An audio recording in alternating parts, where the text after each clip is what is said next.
পিতর ও যোহন যখন জনসাধারণের সঙ্গে কথা বলছিলেন, সেই সময় যাজকেরা, মন্দিরের রক্ষী প্রধান ও সদ্দুকীরা তাদের কাছে এলো। তারা অত্যন্ত বিরক্ত হয়েছিল, কারণ প্রেরিত শিষ্যেরা লোকেদের শিক্ষা দিচ্ছিলেন এবং যিশুর মাধ্যমেই মৃত লোক থেকে পুনরুত্থানের কথা প্রচার করছিলেন। তারা পিতর ও যোহনকে গ্রেপ্তার করল, আর সন্ধ্যা হয়েছিল বলে তারা পরদিন পর্যন্ত তাদের কারাগার বন্দী করে রাখল। কিন্তু যারা বাক্য শুনেছিল তাদের মধ্যে অনেকে বিশ্বাস করল এবং পুরুষদের সংখ্যা বৃদ্ধি পেয়ে হল প্রায় ৫,০০০। পরের দিন শাসকেরা, প্রাচীনবর্গ ও শাস্ত্রবিদরা জেরুসালেমে মিলিত হল। মহাযাজক হানন সেখানে উপস্থিত ছিলেন, আর ছিলেন কায়াফা, যোহন, আলেকজান্ডার ও মহাযাজকের পরিবারের অন্যান্য ব্যক্তিরাও। তারা পিতর ও যোহনকে তাদের কাছে তলব করে প্রশ্ন করতে শুরু করলেন, কোন শক্তিতে বা কি নামে তোমরা এই কাজ করেছ? তখন পিতর পবিত্র আত্মায় পরিপূর্ণ হয়ে তাঁদের বললেন, শাসকেরা ও সমাজের প্রাচীনবর্গ, একজন পঙ্গু মানুষের প্রতি করুণা দেখানোর জন্য যদি আজ আমাদের জবাবদিহি করতে বলা হচ্ছে এবং জিজ্ঞেস করা হচ্ছে যে সে কিভাবে সুস্থ হল, তাহলে আপনারা ও ইসরায়েলের সব মানুষ একথা জেনে নিন, যাকে আপনারা ক্রুশার্পিত করেছিলেন, কিন্তু ঈশ্বর যাকে মৃতদের মধ্য থেকে উত্থাপিত করেছেন, নাসরতের সেই যীশুখ্রিস্টের নামে, এই ব্যক্তি সুস্থ হয়ে আপনাদের সামনে দাঁড়িয়ে আছে। তিনি সেই পাথর যাকে গাথকেরা অগ্রাহ্য করেছিলেন, তিনি হয়ে উঠেছেন কোণের প্রধান পাথর।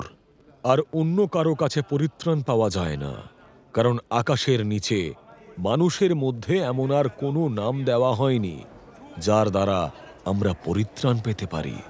তাঁরা যখন পিতর ও যোহনের সাহসিকতা দেখলেন ও উপলব্ধি করলেন যে তাঁরা ছিলেন অশিক্ষিত সাধারণ মানুষ, তখন তারা বিস্মিত হলেন। তারা বুঝতে পারলেন যে এরা যিশুর সঙ্গে ছিলেন, কিন্তু যে ব্যক্তি সুস্থ করেছিল তাকে তাঁদের সঙ্গে সেখানে দাঁড়িয়ে থাকতে দেখে তাঁদের বলার মতো আর কিছুই ছিল না।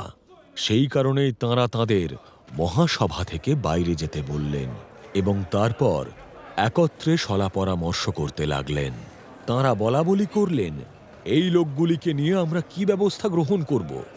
জেরুসালেমে বসবাসকারী প্রত্যেক ব্যক্তিই জানে যে তাঁরা এক নজিরবিহীন অলৌকিক চিহ্ন কাজ সম্পন্ন করেছে, আর আমরা তা অস্বীকার করতে পারি না। কিন্তু এই বিষয়ে লোকেদের মধ্যে যেন আর ছড়িয়ে না পড়ে, সেজন্য আমরা অবশ্যই তাঁদের সতর্ক করে দেব, যেন তাঁরা এই নামে আর কারোর কাছে কোনো কথা না বলে। তাঁরা তখন আবার তাঁদের ভেতরে ডেকে পাঠালেন ও আদেশ দিলেন যেন তারা যিশুর নামে আদৌ আর কোনো কথা না বলে বা শিক্ষা না দেয়। কিন্তু পিতর ও যোহন উত্তর দিলেন, আপনারা নিজেরাই বিচার করুন। ঈশ্বরের কথা শোনার চেয়ে আপনাদের কথা শোনা ঈশ্বরের দৃষ্টিতে ন্যায়সঙ্গত কিনা, কারণ আমরা যা দেখেছি ও শুনেছি তা না বলে থাকতে পারছি না। পরে আরও অনেকভাবে ভয় দেখানোর পর তাঁরা তাদের যেতে দিলেন।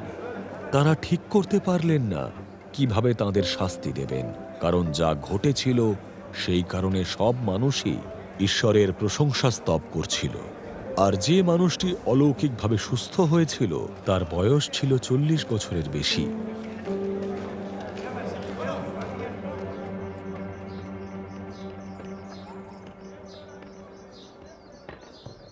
মুক্তিলাভের পর পিতর ও যোহন তাঁদের নিজেদের লোকজনের কাছে ফিরে গেলেন এবং প্রধান যাজকেরা ও প্রাচীনবর্গ যা কিছু তাঁদের বলেছিলেন সেই সংবাদ তাঁদের দিলেন। তারা যখন একথা শুনলেন তখন তারা সম্মিলিতভাবে উচ্চকণ্ঠে প্রার্থনায় ঈশ্বরের উদ্দেশ্যে বলতে লাগলেন, হে সার্বভৌম প্রভু, তুমি আকাশমণ্ডল ও পৃথিবী ও সমুদ্র ও সেগুলির মধ্যে যা কিছু আছে সেসব সৃষ্টি করেছ। তুমি তোমার দাস আমাদের পিতৃপুরুষ দাউদের মাধ্যমে পবিত্র আত্মার দ্বারা বলেছিলে, কেন জাতিগণ চক্রান্ত করে আর লোকেরা কেন বৃথায় সংকল্প করে? পৃথিবীর রাজারা উদিত হয় এবং শাসকেরা সঙ্গবদ্ধ হয় সদা প্রভুর বিরুদ্ধে ও তার অভিষিক্ত ব্যক্তির বিরুদ্ধে। সত্যি হেরোদ ও পন্তীয় পিলাত পরজাতিদের ও ইসরায়েলি জনগণের সঙ্গে এই নগরে মিলিত হয়ে তোমার সেই পবিত্র সেবক যিশু, যাকে তুমি অভিষিক্ত করেছিলে, তাঁর বিরুদ্ধে ষড়যন্ত্র করেছিলে। তারা তাই করেছিল যা তোমার পরাক্রম ও ইচ্ছা অনুসারে অবশ্যই ঘটবে বলে অনেক আগে থেকে স্থির করে রেখেছিল। এখন হে প্রভু, ওদের ভয় দেখানোর কথা বিবেচনা করো ও সম্পূর্ণ সাহসিকতার সঙ্গে তোমার বাক্য বলার জন্য তোমার এই দাসেদের ক্ষমতা দাও। তোমার পবিত্র সেবক যিশুর নামের মাধ্যমে রোগ নিরাময় ও অলৌকিক সব নিদর্শন এবং বিস্ময়কর কাজগুলি সম্পন্ন করতে তোমার হাত বাড়িয়ে দাও। তাদের প্রার্থনা শেষ হলো। তাঁরা যে স্থানে মিলিত হয়েছিলেন সেই স্থান কেঁপে উঠল, আর তাঁরা সকলেই পবিত্র আত্মায় পরিপূর্ণ হলেন এবং সাহসের সঙ্গে ঈশ্বরের বাক্য বলতে লাগলেন। বিশ্বাসীরা সকলেই ছিল এক চিত্ত ও এক প্রাণ। কেউই তাঁর সম্পত্তির কোনো অংশ নিজের বলে দাবি করত না, কিন্তু তাদের যা কিছু ছিল তা সকলের সঙ্গে ভাগ করে নিত। প্রেরিত শিষ্যেরা মহাপরাক্রমের সঙ্গে প্রভু যিশুর পুনরুত্থান সম্পর্কে সাক্ষ্য দিতে লাগলেন এবং প্রচুর অনুগ্রহ তাদের সকলের উপরে ছিল। তাদের মধ্যে কেউ অভাবগ্রস্ত ছিল না, কারণ সময়ে সময়ে যাদের জমি বা বাড়িঘর ছিল তারা সেগুলি বিক্রি করে সেই বিক্রি করা অর্থ এনে প্রেরিত শিষ্যদের চরণে রাখত। পরে যার যেমন প্রয়োজন হতো তাকে সেই অনুযায়ী ভাগ করে দেওয়া হতো।